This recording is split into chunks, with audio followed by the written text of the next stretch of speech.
बिपिन चंद्र पाल, भारतीय स्वतंत्रता संग्राम के युग निर्माता। प्रारंभिक जीवन और शिक्षा। बिपिन चंद्र पाल का जन्म 7 नवंबर 1958 को बंगाल प्रेसिडेंसी के सिलहट, अब बांग्लादेश में, के एक मध्यम वर्गीय हिंदू परिवार में हुआ। उनके पिता रामचंद्र पाल एक ग्रामीण जमींदार और विद्वान व्यक्ति थे, जिनसे बिपिन चंद्र ने भारतीय संस्कृति और परंपराओं की गहरी शिक्षा प्राप्त की। पाल की प्रारंभिक शिक्षा सिलहट के एक मिशनरी स्कूल में हुई, जहां उन्होंने आधुनिक शिक्षा के साथ साथ अंग्रेजी भाषा पर अपनी पकड़ मजबूत की। उनका झुकाव भारतीय संस्कृति, इतिहास और साहित्य की ओर बचपन से ही था।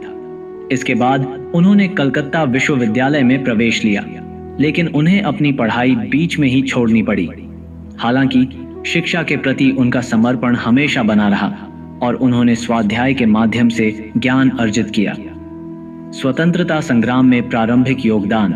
भारत में अंग्रेजी हुकूमत के दौरान सामाजिक और राजनीतिक स्थितियों ने बिपिन चंद्र पाल को स्वतंत्रता संग्राम में शामिल होने के लिए प्रेरित किया। आरंभ में उन्होंने ब्रह्म समाज आंदोलन से जुड़कर सामाजिक सुधार कार्य किए।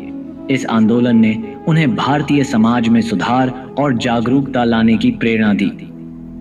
1990 के दशक में पाल भारतीय राष्ट्रीय कांग्रेस से जुड़े और उन्होंने स्वतंत्रता संग्राम के लिए एक सक्रिय मंच तैयार किया। उनकी शुरुआती गतिविधियां सामाजिक सुधारों, शिक्षा और महिलाओं की स्थिति में सुधार के इर्द गिर्द केंद्रित थीं। लेकिन 1905 में बंगाल के विभाजन के बाद उन्होंने अपने प्रयासों को स्वराज और स्वदेशी आंदोलन की ओर केंद्रित किया। त्रिमूर्ति लाल बाल पाल का उदय। बिपिन चंद्र पाल, बाल गंगाधर तिलक और लाला लाजपत राय भारतीय स्वतंत्रता संग्राम में क्रांतिकारी विचारधारा के प्रतीक थे। इन्हें लाल बाल पाल के नाम से जाना जाता है। ये तीनों नेता कांग्रेस के नरमपंथी विचारों के विरोधी थे और उन्होंने ब्रिटिश हुकूमत के खिलाफ आक्रामक और सक्रिय नीति अपनाने की वकालत की। 1905 में बंगाल विभाजन के खिलाफ उन्होंने स्वदेशी आंदोलन का पुरजोर समर्थन किया। उन्होंने ब्रिटिश सामानों का बहिष्कार और भारतीय वस्त्रों व उद्योगों के समर्थन का आह्वान किया। उनका मानना था कि आर्थिक स्वतंत्रता के बिना राजनीतिक स्वतंत्रता संभव नहीं है। स्वदेशी आंदोलन और राष्ट्रीयता का प्रचार। स्वदेशी आंदोलन के दौरान बिपिन चंद्र पाल ने देश भर में यात्रा कर जनता को जागरूक किया। उन्होंने लोगों से कहा कि वे विदेशी वस्त्र और सामानों का बहिष्कार करें और स्वदेशी वस्त्रों का उपयोग करें। उन्होंने भारतीय समाज में आत्मनिर्भरता और आर्थिक स्वतंत्रता का संदेश फैलाया। पाल का मानना था कि स्वदेशी आंदोलन केवल एक आर्थिक उपाय नहीं था, बल्कि यह एक सामाजिक और सांस्कृतिक पुनर्जागरण का माध्यम भी था। उन्होंने शिक्षा के माध्यम से भारतीय युवाओं में राष्ट्रीयता की भावना जागृत करने का काम किया। अखबारों और लेखन के माध्यम से योगदान। बिपिन चंद्र पाल ने अपने विचारों और संदेशों को जनता तक पहुंचाने के लिए लेखन और पत्रकारिता का सहारा लिया। उन्होंने कई अखबारों और पत्रिकाओं के संपादन का कार्य किया, जिनमें न्यू इंडिया, वंदे मातरम और स्वराज प्रमुख थे। इन माध्यमों से उन्होंने ब्रिटिश शासन की नीतियों की तीखी आलोचना की और स्वतंत्रता संग्राम के लिए जनता को संगठित करने का आह्वान किया। उनकी लेखनी में राष्ट्रवाद और स्वतंत्रता की तीव्र भावना थी।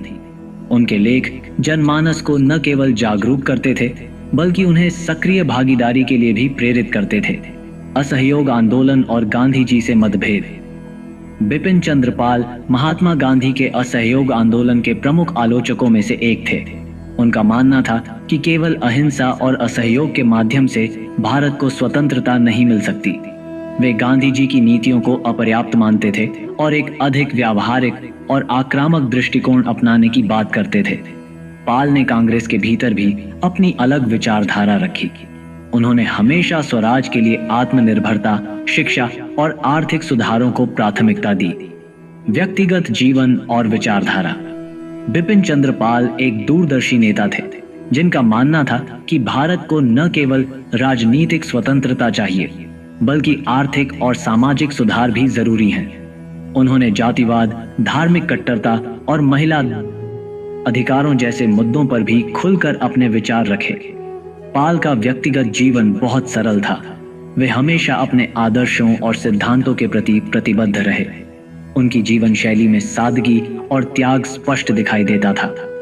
उत्तरकाल और निधन। स्वतंत्रता संग्राम के अंतिम वर्षों में बिपिन चंद्र पाल सक्रिय राजनीति से दूर हो गए, लेकिन उन्होंने लेखन और शिक्षा के माध्यम से अपने विचारों का प्रचार प्रसार जारी रखा। 20 मई 1932 को उनका निधन हो गया। उनका जीवन और योगदान भारतीय स्वतंत्रता संग्राम का एक अनमोल अध्याय है। वे एक ऐसे नेता थे जिन्होंने भारतीय समाज को न केवल स्वतंत्रता संग्राम के लिए प्रेरित किया, बल्कि सामाजिक और आर्थिक पुनर्जागरण के माध्यम से आत्मनिर्भर भारत का सपना देखा। निष्कर्ष: बिपिन चंद्र पाल का जीवन हमें यह सिखाता है कि स्वतंत्रता केवल एक राजनीतिक प्रक्रिया नहीं है, बल्कि यह समाज के हर पहलू में सुधार की मांग करती है। उनके विचार और योगदान आज भी हमें प्रेरणा देते हैं। वे सही मायने में भारतीय स्वतंत्रता संग्राम के युग निर्माता थे। अगर कहानी आपको पसंद आई हो तो आप हमारे चैनल को सब्सक्राइब करें, लाइक करें तथा शेयर भी करें। सुनते रहिए, सीखने रहिए और अपने जीवन में आगे बढ़ते रहिए। बहुत बहुत धन्यवाद।